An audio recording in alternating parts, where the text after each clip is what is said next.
Hello guys. जय श्री कृष्ण।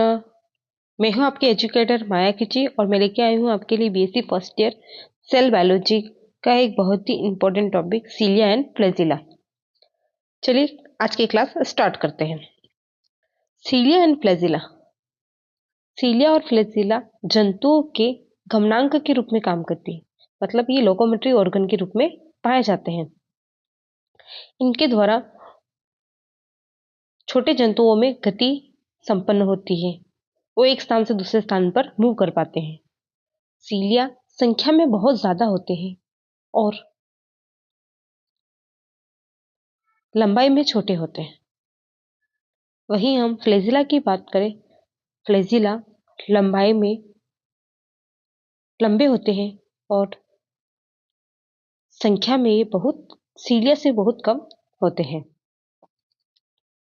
चलिए notes में पढ़ते हैं।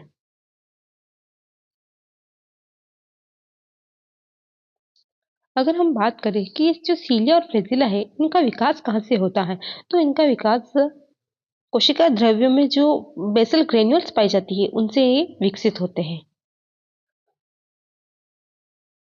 ये कोशिका की स्वतंत्र सतह पर इस तरह से पाए जाते हैं। कोशिका की स्वतंत्र सतह पर इस तरह से पाए जाते हैं। ये एक धागे समान संरचना होती है या फिर रोम समान संरचना होती है, जो कि एसेसरी लोकोमोटरी में सहायक होती है। एसेसरी लोकोमोटरी ऑर्गन के रूप में पाई जाती है। पक्षमाप, सीलिया को हिंदी में पक्षमाप बोलते हैं। कशाभिका फ्लैजिला को कहा जाता है। सीलिया एंड फ्लैजिला ये कोशिकाओं की स्वतंत्र सतह पर पाए जाने वाले रोम के समान उपांग है, जो सहायक प्रजनन एसेसरी लोकोमोटरी अंगों के रूप में पाए जाते हैं। ये कोशिका द्रव्य में धसी हुई कणिकाओं बेसल ग्रेन्यूल्स से विकसित होते हैं। अभी मैंने बताया था कि ये बेसल ग्रेन्यूल से विकसित होते हैं और किस रूप में काम करते हैं, एसेसरी लोकोमोटरी ऑर्गन के रूप में काम करते हैं, कोशिका की सतह पर पाए जाते हैं।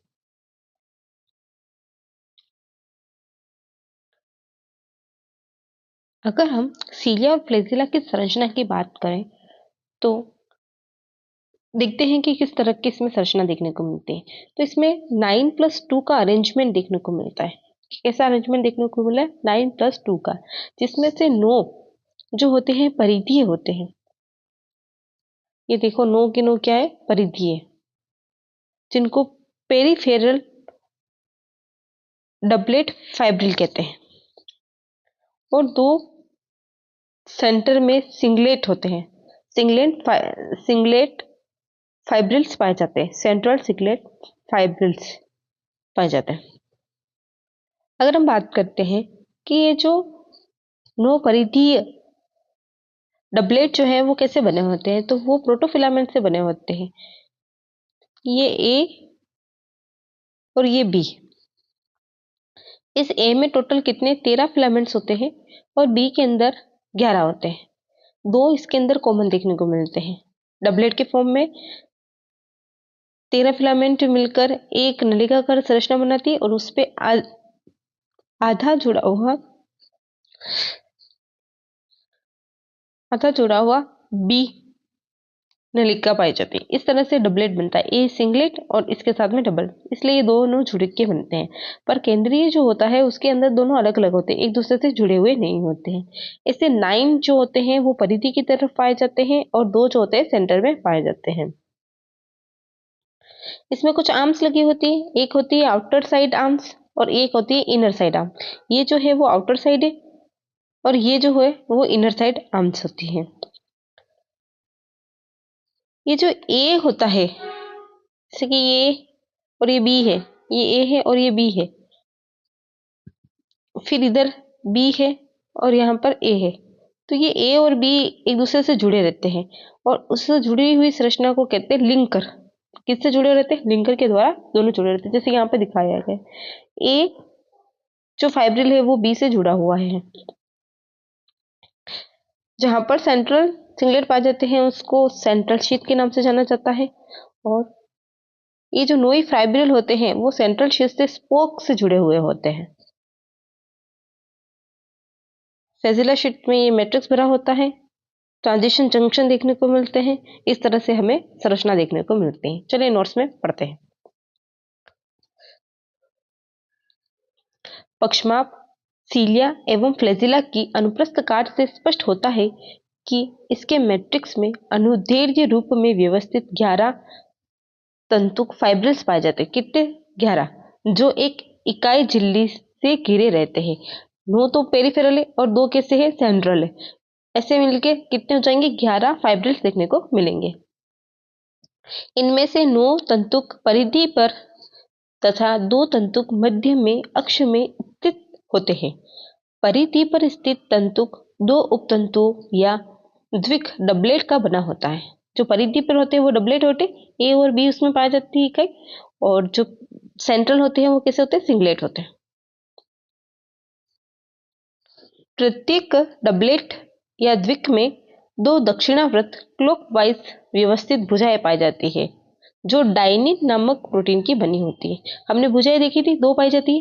एक तो होती है आउटर भुजा जो बाहर की तरफ रहती है, और एक होती है इनर भुजा, इनर आर्म्स, जो कि अंदर की तरफ थी। ये कैसी है? क्लॉकवाइज है। जैसे घड़ी की दिशा घूमती है वैसे ही ये घूमती है। और किसकी बनी होती है? डाइनिन प्रोटीन की बनी होती है। डाइनिन प्रोटीन की बनी होती है। ये एक कैसी प्रोटीन है? एक मोटर प्रोटीन है। ये एक मोटर प्रोटीन है जो गति में सहायक होती है। प्रत्येक मध्यक तंतु, जो सेंट्रल की बात करते हैं, सेंट्रल फाइब्रिल केवल एक नलिका का बना होता है, सिंगल होता है, केवल एक नलिका का बना होता है, तथा दोनों मध्य तंतुक एवं आच्छाद शीट से घिरे हुए होते हैं। ये जो दोनों मध्य तंतु है वो सेंट्रल शीट से घिरे हुए होते हैं, ऐसा बताएं। जैसे ये सेंट्रल शीट है, उसके अंदर दोनों सिंगलेट पाए जाते हैं। जीवाणु के कशाभिका मतलब फ्लैजिला में परिधीय तंतुओं का अभाव होता है। वैसे तो फ्लैजिला जो होते हैं उनके पास क्या संरचना होती है? फ्लैजिला हो या चाहे सीलिया, उसके पास 9+2 का अरेंजमेंट होता है। पर जो बैक्टीरिया होते हैं उनके पास 0+2 का व्यवस्था देखने को मिलती है, क्योंकि इनके परिधीय जो होते हैं वो एब्सेंट होते हैं, जिससे उनमें 0+2 होते हैं, जिनमें मुख्यतः फ्लैजिलिन नामक प्रोटीन पाया जाता है। और वो किससे बने होते हैं? फ्लैजिलिन नामक प्रोटीन से बने होते हैं। अगर हमसे पूछा जाए बैक्टीरिया के अंदर फ्लैजिला, तो 0+9 का विन्यास, 0+2 का विन्यास देखने को मिलता है। और किससे बना होता है? तो फ्लैजिलिन प्रोटीन से बने होते हैं। सीलिया तथा फ्लैजिला में 70 से 80% प्रोटीन होता है, 13 से 23% लिपिड, 1 से 6% कार्बोहाइड्रेट तथा 0.2 से 0.4% न्यूक्लियोटाइड्स होते हैं। अपने से पूछा जाए कि सीलिया और जो फ्लैजिला है उनका केमिकल कंपोजिशन क्या है, तो क्या बताएंगे कि 70 से जो 80% तो क्या देखने को मिलता है? इनमें प्रोटीन देखने को मिलती है। 13 से 23% इनमें लिपिड देखने को मिलता है। 1 से 6% इनमें कार्बोहाइड्रेट देखने को मिलते हैं। और 0.2 से 0.4 इनमें न्यूक्लियोटाइड्स देखने को मिलते हैं। ये इनका केमिकल कंपोजिशन हो जाएगा। और सीलिया और फ्लैजिला में और क्या पाया जा सकता है? सीलिया और फ्लैजिला में और क्या पाया जा सकता है? तो इनमें ट्यूबिलिन प्रोटीन पाई जाती है, ट्यूबिलिन प्रोटीन पाई जाती है, डाइनिन प्रोटीन पाई जाती है, और एटीपीएस पाए जाते हैं। एटीपीएस एंजाइम पाए जाते हैं। एटीपीएस एंजाइम इनके अंदर देखने को मिलते हैं। चाहे सीलिया हो फ्लैजिला, उनके अंदर ट्यूबिलिन प्रोटीन तो होगी, साथ में डाइनिन जो एक की मोटर प्रोटीन है वो भी पाई जाएगी, और एटीपीएस एंजाइम भी पाए जाते हैं। मुख्य रूप से सीलिया और फ्लैजिला में ट्यूबिलिन व डाइनिन प्रोटीन तथा एटीपीएच एंजाइम पाए जाते हैं। हम सीलिया और फ्लैजिला के अंदर डिफरेंस को समझ लेते हैं। अभी मैंने थोड़ी देर पहले बताया था कि जो सीलिया होते हैं वो संख्या में अधिक होते हैं। मतलब कितनी हो सकते हैं? तो ये हजारों की संख्या में हो सकते हैं। वही अगर बात करूं फ्लैजिला, फ्लैजिला जो होते हैं संख्या में कम होते हैं। तो कितने कम होते हैं? ये 1 से 2 पाया जा सकते हैं। सीलिया जो होते हैं छोटे होते हैं। मैंने बोला था सीलिया जो होते हैं वो कैसे होते हैं? छोटे होते हैं। तो इनका आकार कितना होगा? 10 5 से 10 माइक्रोन का होता है, जबकि फ्लैजिला जो होते लंबे होते, तो इनकी जो लंबाई कितनी होगी, 150 मतलब 150 माइक्रोन इनकी लंबाई देखने को मिलेगी। अगर मैं बात करूं, जो सीलिया होते हैं वो कोशिका की सतह पर चारों ओर पाए जाते हैं, जबकि फ्लैजिला ऐसा नहीं होता है। फ्लैजिला किसी एक सिरे पर पाए जाएंगे, या फिर दोनों सिरे पर पाए जाएंगे, या फिर किसी एक सिरे पर गुच्छे के रूप में पाए जाएंगे, फिर दोनों सिरे पर गुच्छे के रूप में पाए जाएंगे। मतलब सिरों सिरों पर तो फ्लैजिला पाए जाते हैं, और सीलिया जो होते हैं पूरी कोशिका पर पाए जाते हैं। अगर बात करें जो सीलिया होते हैं वो गति कैसे करते हैं, तो सारे सीलिया मिलकर एक साथ गति को संपन्न करते हैं, जबकि फ्लैजिला स्वतंत्र गति करता है। अगर एक फ्लैजिला होगा तो भी गति करेगा, दो फ्लैजिला होंगे तो भी वो अपनी अपनी अलग अलग गति करेंगे। जो सीलिया होते हैं वो ऐसे दोलक गति करते हैं, जैसे दोलन नहीं होता है, इधर से उधर इधर से उधर, दोलक गति, पेंडुलम वाली गति करते हैं, या स्वीपिंग गति करते हैं, जैसे हम नाव चलाते हैं और फिर उसको चप्पू को ऐसे घुमाते हैं, बिल्कुल वैसे गति सीलिया के अंदर देखने को मिलती है। वहीं अगर अपन बात करें फ्लैजिला की गति की, तो ये इनकी जो गति होती है वो अंजुलेटरी होती है, अंजुलेटरी गति देखने को मिलती है, मतलब तरंगित गति देखने को मिलती है। ये इस तरह से तैरते रहते हैं, जिस तरह से अपनी एक तरंग चलती है ना, ऐसे ऐसे, वैसे ही इनकी गति देखने को मिलती है। चलिए अब इनको हम स्लाइड में देख लेते हैं। मैं बात करूं सीलिया की, ये संख्या में अधिक हजारों में होते हैं, कशेरुकिया संख्या में कम होते हैं, 1 से 2 पाए जाते हैं सामान्यतया। ये छोटे होते हैं, तो इनका आकार 5 से 10 माइक्रोन का होता है। ये लंबे होते हैं, अगर इनकी लंबे आकार की बात करूं तो ये होता है 150 माइक्रोन के। ये कोशिका के चारों ओर पाए जाते हैं। सीलिया जो होते हैं कोशिका के चारों ओर पाए जाते हैं। फ्लैजिला सामान्यतः कोशिका के एक सिरे पर पाए जाते हैं। फ्लैजिला कोशिका के केवल एक सिरे पर पाए जाते हैं। सभी सीलिया एक साथ मिलकर गति करते हैं, जबकि जो फ्लैजिला होते हैं प्रत्येक फ्लैजिला स्वतंत्र रूप से गति करता है। सीलिया पक्षमाप की गति दोलक, पेंडुलम या विसर्पी विपी प्रकार की होती है, जबकि फ्लैजिला की गति तरंगित अंजुलेटरी प्रकार की होती है। अब हम थोड़ा सा सेंट्रोसोम के बारे में पढ़ लेते हैं। अगर हम बात करें, ये जो सेंट्रोसोम होता है इसके अंदर दो संरचनाएं पाई जाती है। एक तो पाया जाता है सेंट्रियोल प्लस एक पाया जाता है सेंट्रोस्फियर। सेंट्रियोल जो होता है इनका केंद्रक होता है सेंट्रोसोम। तारक काई का जो केंद्रक होता है उसको हम सेंट्रियोल के नाम से जानते हैं, तारक केंद्रक के नाम से जानते हैं, और उसमें पाया जाने वाला जो द्रव्य होता है उसको सेंट्रोस्फियर कहते हैं। जैसे कि ये क्या है अपना सेंट्रोसोम तारक काई, इसके अंदर यहाँ पर सेंट्रियोल पाया जाता है और यहाँ पर इस तरह से लिक्विड पाया जाता है। जो लिक्विड होता है वो तो सेंट्रोस्फियर कहलाता है, और जो इसका केंद्र होता है उसको सेंट्रियोल कहते हैं। ये जो सेंट्रियोल होता है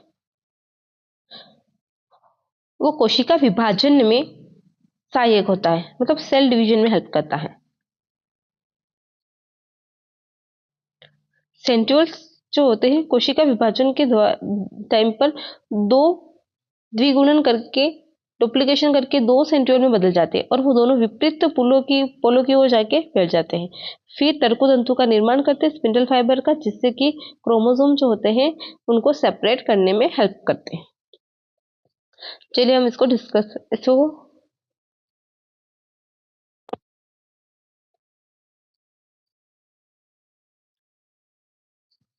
तारक काई या सेंट्रोसोम।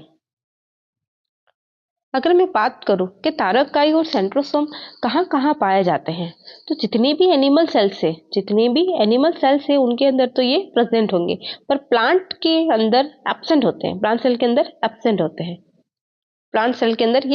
होते हैं। प्लांट सेल्स में भी कौन सी सेल्स के अंदर ये पाए जा सकते हैं, ऐसा क्वेश्चन बन सकता है। तो जो छोटे प्लांट्स है, लोअर प्लांट्स होते हैं उनके अंदर देखने को मिलते हैं। जैसे अपने के एल्गी के अंदर देखने को मिलते हैं, फंजाई के अंदर देखने को मिलते हैं, ब्रायोफाइट्स के अंदर देखने को मिलते हैं। टेरिडोफाइट्स में देखने को मिल जाते हैं और एंजियोस्पर्म के अंदर देखने को मिल सकते हैं। कुछ प्लांट जैसे कि अपने रेड एल्गी और डाइटम्स, ईस्ट, कोनिफर्स, इनके अंदर सेंट्रोसोम जो होते हैं वो एब्सेंट होते हैं। मोस्ट ऑफ प्लांट सेल्स में नहीं पाए जाते हैं। कुछ ही प्लांट सेल्स होते हैं जिनके अंदर सेंट्रोसोम देखने को मिलते हैं।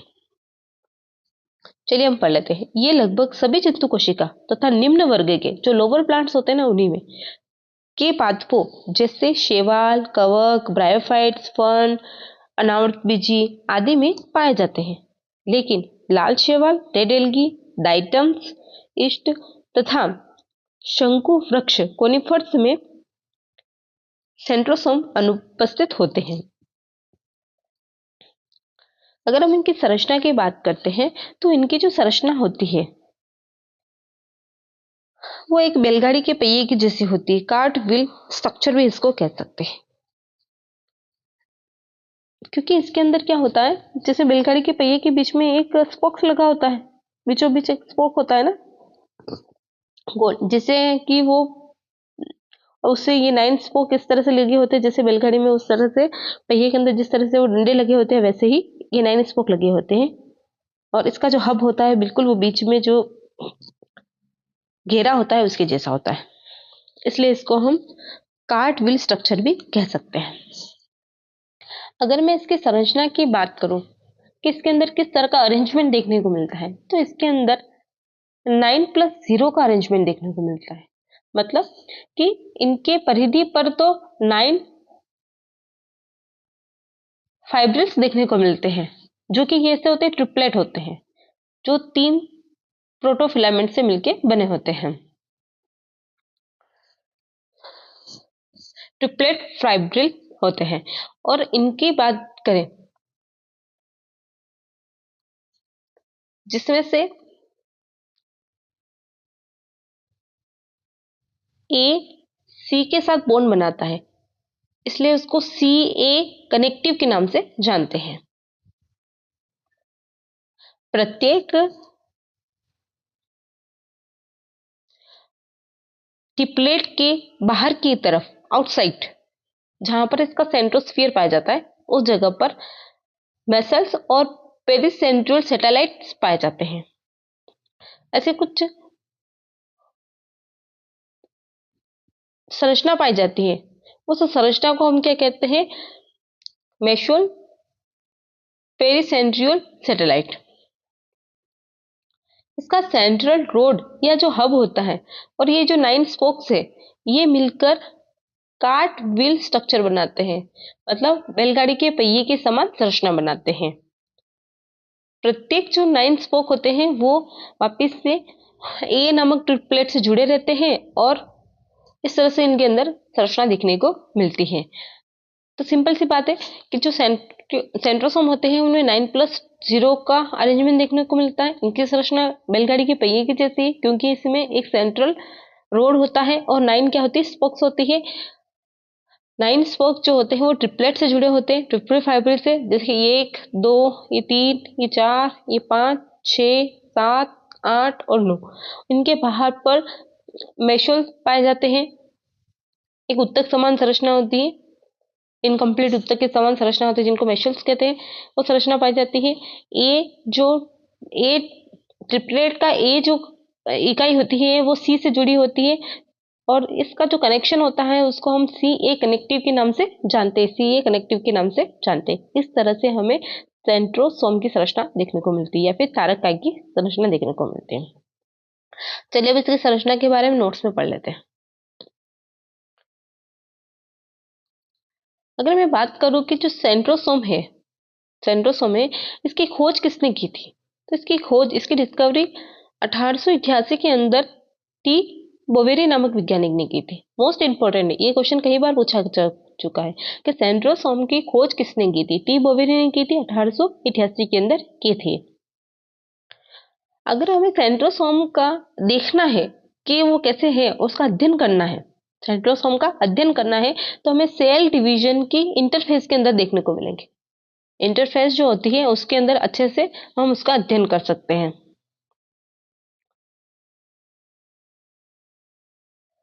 अभी मैंने बताया था कि जो सेंट्रोसोम होता है उसका जो केंद्रक होता है उसको हम क्या बोलते हैं, सेंट्रियोल बोलते हैं। और सेंट्रियोल कितने होते हैं, 2 होते हैं, इसलिए इनको डिप्लोसोम्स भी कहा जा सकता है। इनको क्या कहा जा सकता है, डिप्लोसोम भी कहा जा सकता है। चलिए पढ़ लेते हैं। टी बवेरी ने इस कोशिकांग को सेंट्रोसोम नाम दिया। सेंट्रोसोम का अध्ययन कोशिका विभाजन की इंटरफेस प्रावस्था में किया जाता है। प्रत्येक सेंट्रोसोम 2 तारक केंद्रक सेंट्रियोल का बना होता है, अतः डिप्लोसोम भी कहा जाता है। इसलिए इसको क्या कह सकते हैं, डिप्लोसोम, क्योंकि इसके अंदर कितने पाए जाते हैं, 2 सेंट्रियोल पाए जाते हैं, इसलिए इसको हम डिप्लोसोम कहते हैं। और इसका जो अध्ययन होता है वो कब कहाँ किया जाता है, इसकी स्टडी कहाँ कर सकते हैं, हम इंटरफेस के अंदर कर सकते हैं।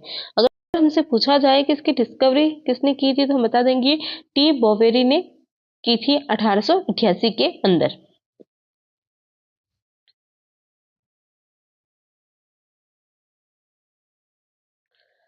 अगर मैं बात करूं कि जो सेंट्रोसोम होता है वो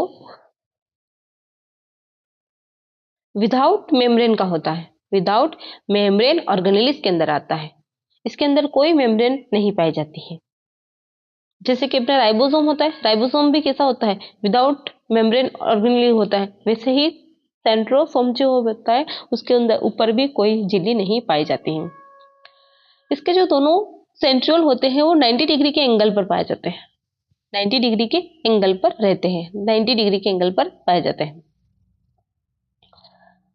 अगर मैं इनके सेंट्रियोल की संरचना की बात करूं तो वो कैसे होते हैं, सिलिंड्रिकल होते हैं, मतलब बेलन के आकार के होते हैं।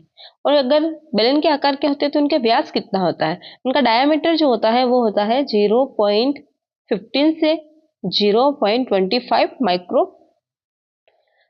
और इनकी जो लंबाई की बात करें वो होती है 0.3 से 0.7 माइक्रोन। यह इकाई झिल्ली से परिबद्ध नहीं होता है, नहीं होता है, तो इसका मतलब क्या है, ये विदाउट मेम्ब्रेन ऑर्गेनेलिस है। दोनों तारक केंद्र, दोनों सेंट्रियोल परस्पर समकोण मतलब 90 डिग्री पर स्थित होते हैं। तारक केंद्र प्राय बेलनाकार सिलिंड्रिकल संरचनाएं हैं जिनका व्यास 0.15 से 0.25 माइक्रोन तथा लंबाई 0.3 से 0.7 माइक्रोन तक होती है। प्रत्येक सेंट्रियोल का बाहरी भाग सूक्ष्म नलिकाओं माइक्रोट्यूब्यूल के 9 समूह से मिलकर बना होता है। परिधि पर कितने पाए जाते हैं, 9 फाइब्रिल्स पाए जाते हैं, जो किसके बने होते हैं, माइक्रोट्यूब्यूल्स के बने होते हैं। प्रत्येक समूह में 3 सूक्ष्म नलिकाएं ए बी सी, हमने पढ़ा था ये ए है, फिर इसके ऊपर कौन सी पाई जाएगी, बी, और फिर यहाँ पर सी पाई जाएगी। इस तरह से ट्रिपलेट फाइब्रिल होती है। यह सूक्ष्म नलिका का व्यास लगभग 200 एंगस्ट्रॉम होता है।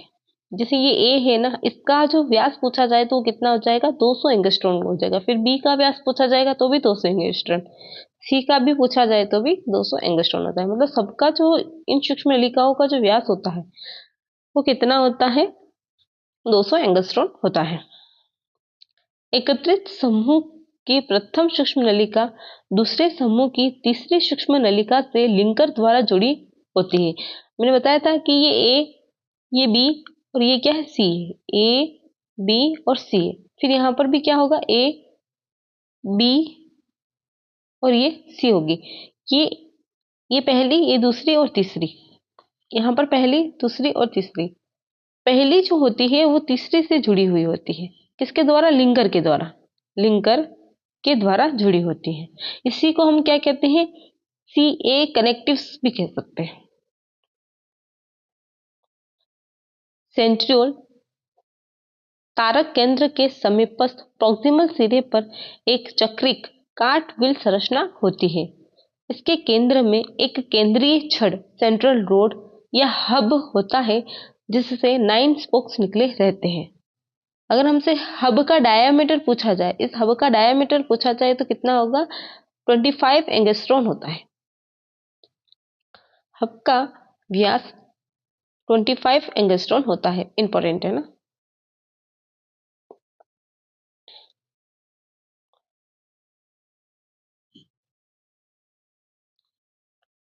आपने भी संरचना में देखा था कि जो 9 स्पोक्स होते हैं वो किसी ए जो सूक्ष्म नलिका होती है, ए जो माइक्रोट्यूब्यूल्स होती है उससे जुड़े हुए रहते हैं। और इनके इनके बाहर, इन स्पोक के बाहरी सिरे पर क्या पाया जाता है, एक्स और वाई स्थूलन पाए जाते हैं। इस तरह से एक त्रिक समूह या लिंकर से जुड़ा रहता है। इस तरह की संरचना देखने को मिलती है ऐसे। तो ये त्रिक समूह या लिंकर संरचना से जुड़ा रहता है। रुकिए मैं आपको एक बार और डायग्राम में दिखा देती हूँ। जैसे डायग्राम था, यहाँ पे देखो कि इस जगह पर अपन को देखने को क्या मिल रहा है, ये त्रिक संरचना है। यहाँ पे स्पोक्स जो होते हैं ये ए फाइबिल से जुड़े हुए होते हैं। फिर यहाँ पर ये एक्स स्थूलन पाया जा रहा है। स्थूलन का मतलब किसी चीज का जमाव है। फिर यहाँ पर क्या देखने को मिलता है, ये वाई। इन दोनों से जुड़कर इस तरह से एक्स, फिर वाई और फिर एक्स, ये से जुड़े रहते हैं। और ये जो एक्स होता है वो स्पोक जो होती है ए से जुड़ी रहती है। इस तरह से अगर अपने को संरचना देखने को, तो यहाँ पर क्या देखने को मिल रहा है, सेंट्रल हब। तो ये त्रिक संरचना का निर्माण हो रहा है, मतलब ट्रिपलेट स्ट्रक्चर का निर्माण हो रहा है। ये यहाँ पर अच्छे से दिखाई दे रहा है। यहाँ पे भी देख लो, यहाँ पे भी देख लो, ये सब अच्छे से देख सकते हैं कि एक्स वाई स्थूलन इस तरह से देखने को मिल रहा है। चलिए हम अपनी नोट्स में पढ़ लेते हैं।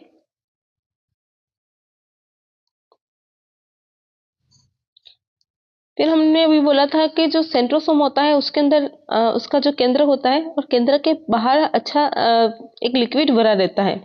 एक क्लियर एरिया, स्पष्ट एरिया पाया जाता है ना। उस स्पष्ट एरिया को क्या बोलते हैं, सेंट्रोस्फियर बोलते हैं। और इससे क्या होता है, एस्टर रेज का निर्माण होता है। एस्टर एस्टर का निर्माण होता है, या एस्टर रेज का निर्माण होता है। प्रत्येक स्पोक्स एक सूक्ष्म नलिका से जुड़ा रहता है तथा हर एक स्पोक्स के बाहरी सिरे के समीप एक्स एवं वाई स्थूलन पाए जाते हैं, जिनसे यह त्रिक समूह एवं लिंकर से जुड़ा होता है। तारक केंद्र के चारों ओर एक स्पष्ट, मतलब सेंट्रियोल के चारों ओर एक स्पष्ट क्षेत्र, क्लियर एरिया होता है, जिसे सेंट्रोस्फियर कहते हैं, जिससे एस्टर का निर्माण होता है। एस्टर बनता है, फिर एस्टर से एस्टर रेज निकलती है, और उन्हीं एस्टर रेज से आगे जाके क्या बनते हैं, स्पिंडल फाइबर बनते हैं, तर्कु तंतु बनते हैं। सेल डिवीजन जैसे होता है, तो सेल डिवीजन के समय जो सेंट्रियोल होता है, वो सेंट्रियोल जो होता है वो विभाजित हो जाता है। उसमें भी क्या हो जाता है, डिवीजन हो जा सकता है। डिवीजन होने के बाद वो कहाँ चले जाते हैं, अपोजिट पोल पर चले जाते हैं। अपोजिट पोल पर गति करते हैं और एक दूसरे से अलग अलग हो जाते हैं, एक दूसरे के सामने। फिर वहां पर जाकर क्या करते हैं, एस्टल रेस बनाते हैं। फिर इन एस्टल रेस से क्या होते हैं, स्पिंडल फाइबर का निर्माण होता है। चले बढ़ते हैं। कोशिका विभाजन के समय सेंट्रोसोम दो भागों में विभाजित हो जाता है, जिससे एक विपरीत ध्रुव अपोजिट, जिनमें से एक विपरीत ध्रुव अपोजिट पोल की तरफ गति करता है तथा दूसरा उसी जगह स्थित रहता है। एक तो मतलब यहाँ पे विभाजन हुआ, तो एक तो यही रहेगा और दूसरा जो होगा ऐसे गति करके अपोजिट पोल पर पहुंच जाएगा। अब हम इसके कार्यों की बात करते हैं। तो पहला जो कार्य है वो क्या होगा, इसका फंक्शन क्या होगा, तो सेंट्रोसोम का सबसे पहला कार्य क्या है, स्पिंडल फाइबर को बनाना है। स्पिंडल फाइबर का निर्माण करवाता है। उसके अलावा क्या कर सकता है, ये बेसल बॉडी का निर्माण करवाता है। बेसल बॉडी का निर्माण करवा सकता है। सीलिया के निर्माण में मदद करता है। फ्लैजिला के निर्माण में भी मदद करता है। ये कोशिका विभाजन के समय, सेल डिवीजन के समय तर्कु तंतु स्पिंडल फाइबर के निर्माण में सहायक होते हैं। आधारिकाएं बेसल बॉडी, पक्षमाप एवं कशाभिका फ्लैजिला एवं सीलिया के निर्माण में सहायक होते हैं। एक छोटा सा टॉपिक और है, उसको भी हम डिस्कशन कर लेते हैं। जैसे अभी हमने क्या पढ़ा था, सेंट्रोसोम पढ़ा था। सेंट्रोसोम दो चीजों से मिलकर बना होता है, एक तो सेंट्रियोल होता है, एक उसका क्या होता है, सेंट्रोस्फियर होता है।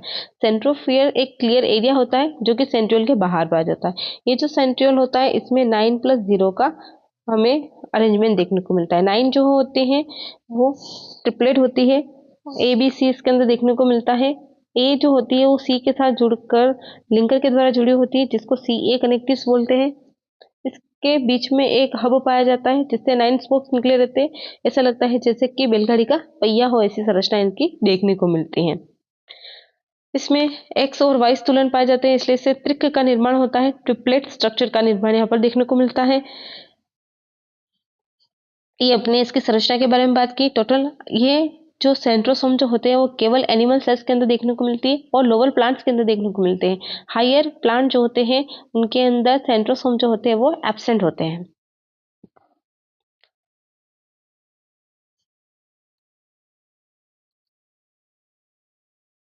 थैंक यू फॉर वॉचिंग ये वीडियो। अगर आपको मेरा ये वीडियो अच्छा लगता है तो इसे लाइक करें, शेयर करें और कमेंट्स करें, क्योंकि आपके कमेंट से मेरे को मोटिवेशन मिलता है। और मिलते हैं ऐसी ही नेक्स्ट वीडियो में, तब तक के लिए बाय।